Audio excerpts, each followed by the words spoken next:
Mr. Branch, welcome to DoDEA and welcome to the DoDEA studios. Well, thank you. It's really a pleasure to have you here, and I know that you just finished talking with our procurement staff this morning, and we also have a whole fleet of procurement folks who are stationed around the world helping with the mission, and they didn't have the opportunity to hear you this morning. So are there some key takeaways that we can share with them that would sum up what you talked about this morning? Absolutely. First of all, I came over and I repeat this on behalf of the folks who are out in the field, just to say thank you as one of the community leaders, because, one, what we do is a singularly human experience. I mean, no other animal trades and produces for trade other than human beings. And we who work for the government have a special position in that, because we get to do that in defense of the country. So I got an opportunity to say thank you to the folks here at headquarters, and we had a bit of a discussion about the fiscal environment and the environment of governance that we're going to be in, looking at the threats around the world, looking at our own politics with respect to budget here at home in terms of what might happen with the defense budget, continuing resolutions, potentially sequestration. And we had a conversation about how this is really a team sport in acquisition and how to be an effective professional. So I left them with 5 thoughts. Number 1, pay attention to where the decision rights in an organization are. Number 2, we're driven by incentives, so make sure everybody's incentives are aligned. Number 3, history is really important. Number 4, that your role changes as you go through your career. And then number 5, be an informed buyer of all the experts that support your mission. Well, those are great takeaways, and I'm sure they appreciated the fact that you came to thank them for what we do, because we're proud of our mission here in DoDEA. We have a really noble mission to take care of kids, and the business and financial side of the house plays a special role in supporting the teachers that we have out in schools, so we appreciate that. Sir, Chris Pygott, our procurement chief, has heard you speak on a number of occasions. He talks about a speech that he heard you give where you talked about 6 qualities that were really important for procurement specialists. Can you talk a little bit about that? Oh, absolutely. The first thing you have to be is intellectually curious, right? Because your job is to work with a program manager or a functional expert to get a solution to this problem. And if you aren't curious enough to ask that particular customer about what problem they're trying to solve, then how do you help them solve it? The second thing is you've got to be tough-minded. We don't get to do the easy things every day. Often, if you're in the procurement business, you come in every day and people go, and you go to folks, you want us to buy what? Right? They're not easy. So you can't say it's too hard. You have to be persistent. You have to be tough and looking for a way to satisfy the customer's need.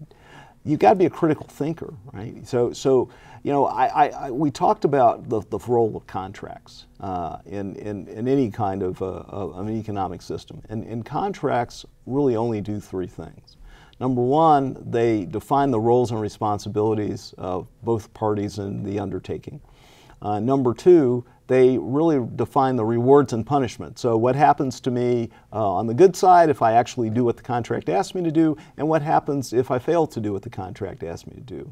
And the third thing is they help us allocate risk between the parties to the contract. So if you can't think critically about those things and what you're trying to accomplish in contract, it's very hard to write a contract that works. 4, you got to be flexible, right? So you have to have the wisdom to be the leader sometimes, and sometimes the humility to follow. There are times when I'm the host of the meeting and people are coming to see me, and there are times in the Pentagon when I'm the junior guy in the room taking notes. So you have to be flexible enough to move back and forth.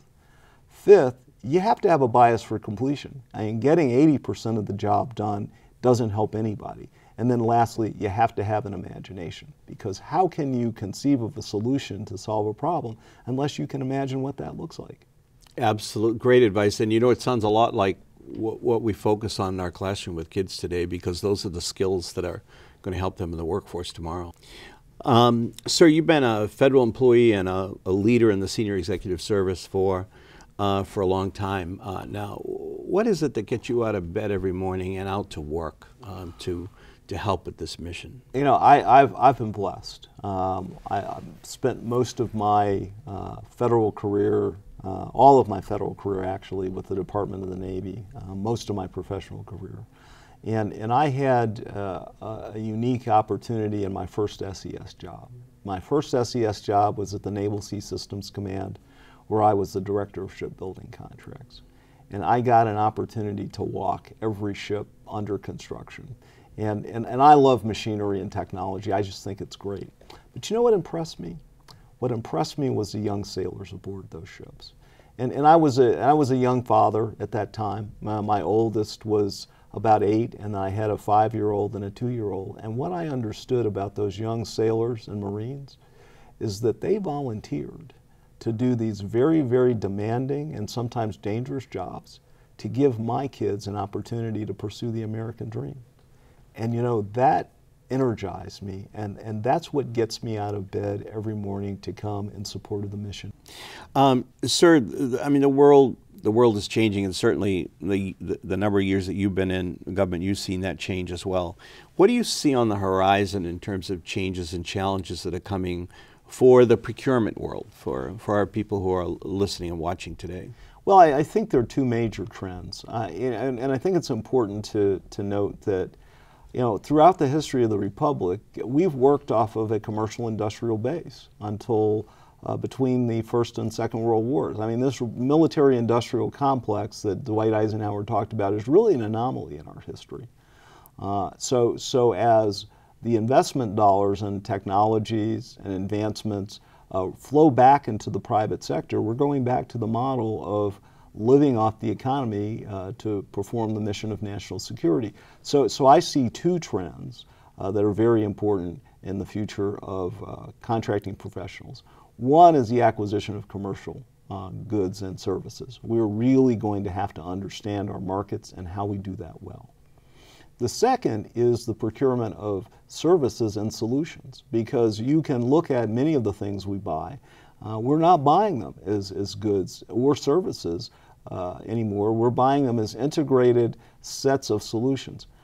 Key example, our network in the Department of the Navy, Navy Marine Corps Internet, is essentially run by a contractor, one of the largest networks in the world, and they bring hardware, software, and services to that network to provide a capability to the Navy, but not to provide those things individually.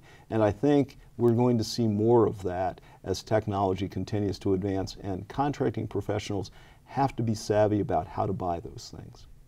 How do you help, or how do we help, and how do we model for our procurement leaders ways that they can help employees understand that, you know, working as a procurement specialist in an organization with a great mission like ours is much more than a job? The people in this business get to come to work every day in support of the freedom that this wonderful country provides for us. You know, so you start there. The other thing is, and I tell people all the time that I started out in a profession. I won't mention what the profession was, but I started out in a profession that I learned very quickly was the absolute worst profession for my interest and temperament. And I became a contracting officer by accident. And the thing I love about this business is that you get to experience the full range of human talent. So I come in, some days I'm an accountant, some days I'm an economist, some days I'm a statistician, some days I'm an actor, some days I'm a psychologist. You know, this real range of roles you get to play.